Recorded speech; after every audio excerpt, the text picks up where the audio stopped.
There were no pre-warning signs of paranormal activity at my duplex.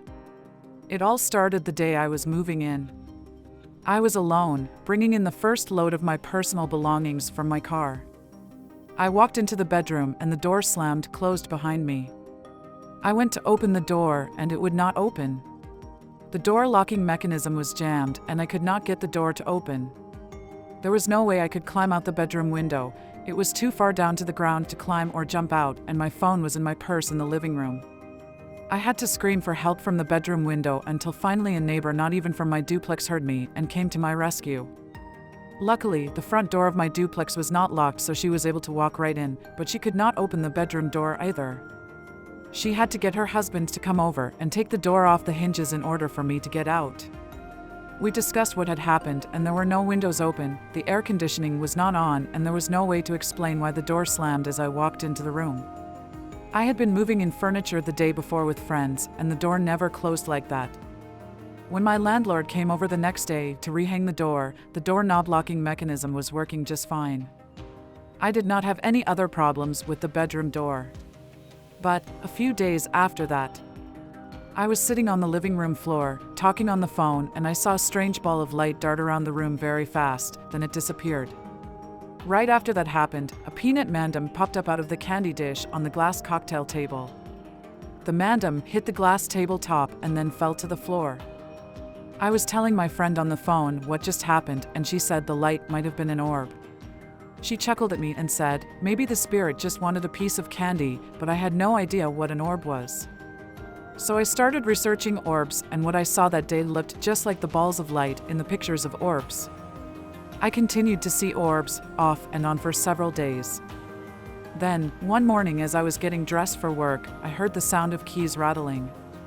I walked into the living room, thinking that my landlord was unlocking my door and was going to just walk in.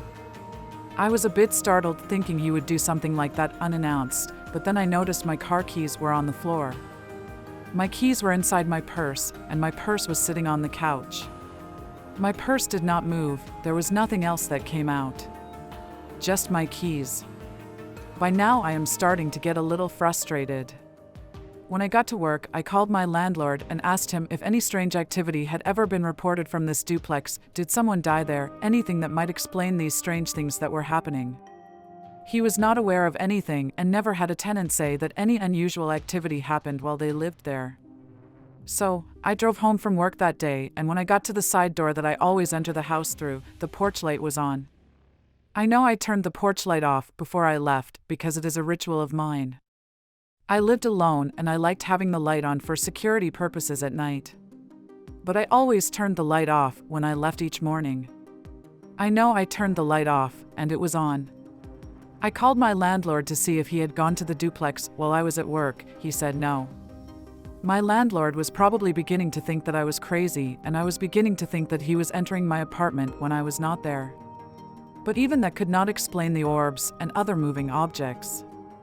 As I walked into my kitchen, the same day as when the porch light was on, I noticed something unusual.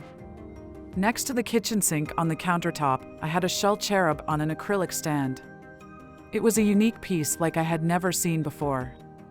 A small solid white seashell about the size of a plum with a baby cherub head made from some type of ceramic/porcelain affixed at the top of the flat side of the shell. I had bought it from a gift shop at the hospital when I had a miscarriage. It was sitting on a clear acrylic stand. The cherub shell was turned around completely, facing the wall. Okay, I live alone, I haven't had any visitors up to this point, and I do not have a cat. I am a meticulous housekeeper, so how did this thing get turned around like this? By this time, I am really thinking that my landlord is coming into my duplex when I am not at home and doing things like this to mess with me. I called him immediately, and he just laughed at me.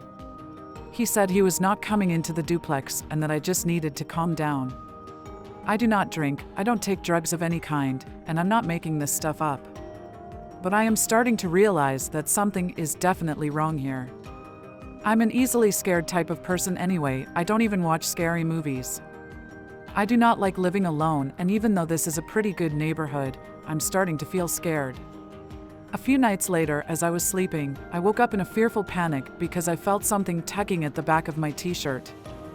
I know I felt it. Something pulled the back of my shirt and woke me up. I was not dreaming. It scared the crap out of me and woke me up. It was a strong pull, like it was trying to pull me off of the bed. I tried to rationalize what just happened and think if there was some way that my shirt got caught on something, but there was nothing it could have gotten caught on. There was no way to rationalize this. So, sleepy and frustrated, I moved from the bed to the futon couch in the living room. I finally doze off to sleep. The next morning, I am telling my coworkers about what happened with my t-shirt, and several of them tell me that maybe I have a ghost in the house. I do not like ghosts or anything of that nature, and I have signed a 1-year lease at this duplex. I am feeling like my privacy is being violated, and people are starting to think I am crazy. A few days and nights pass and nothing happens. Until one night, I slept on the futon because I was afraid to sleep in my bed. I have this very scary dream of a man's voice laughing out loud in a scary laugh, and I am seeing myself being held up to the ceiling by some force that I cannot see. I am seeing myself flying up at the ceiling all around the living room. I fly around the perimeter of the living room, then I fly into the spare bedroom, flying along the edges of each room. I can see all of the things in each room just exactly the way they are situated in the room. I am asleep, but it was almost like I was awake because I was aware that I was watching myself flying around the rooms. And the entire time I am flying around the rooms, this man's voice is laughing out loud in this scary way. It was as if I knew, in my asleep and somewhat awake mode, that this man was making me do this. I wake up and I am mad, very upset, angry, and I cannot get back to sleep. I am thinking, okay, I have a ghost. It's a man, and he is very annoying. By now, I am beginning to think I need to find a roommate for the spare bedroom, just so I will have someone around to help me feel more at ease. But I really do not want a roommate, and even if I did, none of my good friends are in a position to want to live with me. They are either married or in relationships. I might get a friend to come over and spend the night every now and then just so maybe I could get a good night's sleep. So that is what I did, and nothing happened when I had a friend stay over. A few weeks passed and I was beginning to think my ghost had given up. I was still sleeping on the futon because I felt safer in the living room. I was sleeping and was awoken by the same man's laughing voice, but this time the futon was shaking. The futon was shaking underneath me with force. As I was waking up, it was still moving. I saw and felt it moving. That was the last straw for me. Somehow I had to convince my landlord to allow me to break my lease. I was ready to move out. My landlord reluctantly agreed to let me break my lease, but I knew realistically that it would take me a few weeks to find another place to live. At the recommendation of a friend, I went to talk to a psychic. I told the psychic about the happenings at the duplex, and she told me that I did have a spirit there. Not a mean spirit, but a playful one. She said it was like Casper the friendly ghost. I told her that Casper was not so friendly, waking me up all hours of the night, and that I was planning to move. I asked the psychic what her advice was for me to do until I could get moved, because the lack of sleep was taking a toll on my health and my work performance at my job. She recommended that I get a cat. She said that I should not get attached to the cat because the cat could absorb the energy of the spirit and die. Well, I don't like cats, so getting attached to one was not an issue.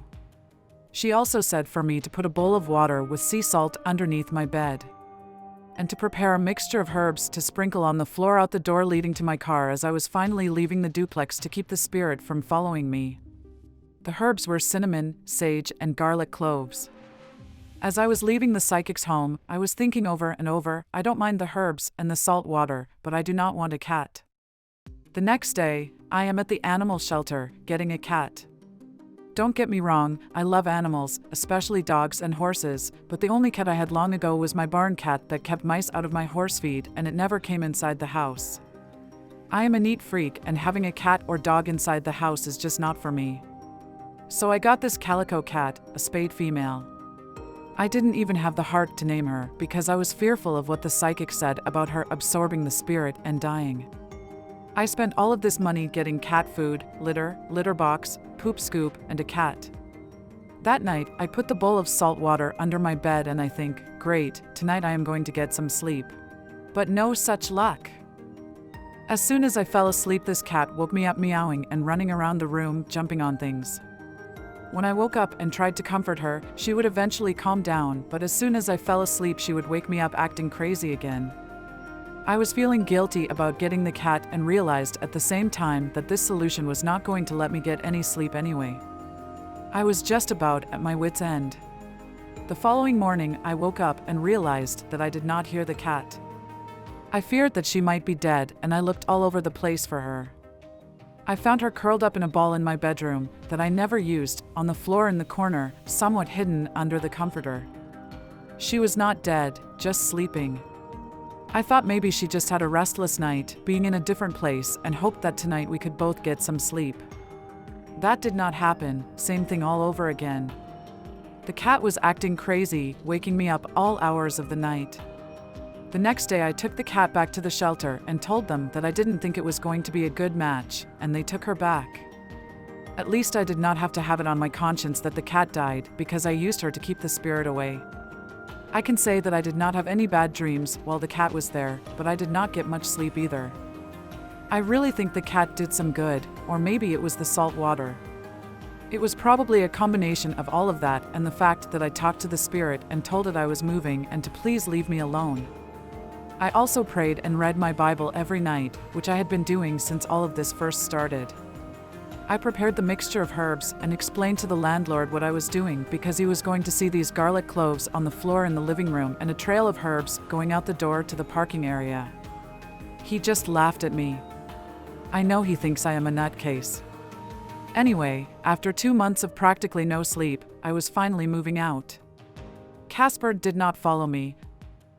I hope the cat lived.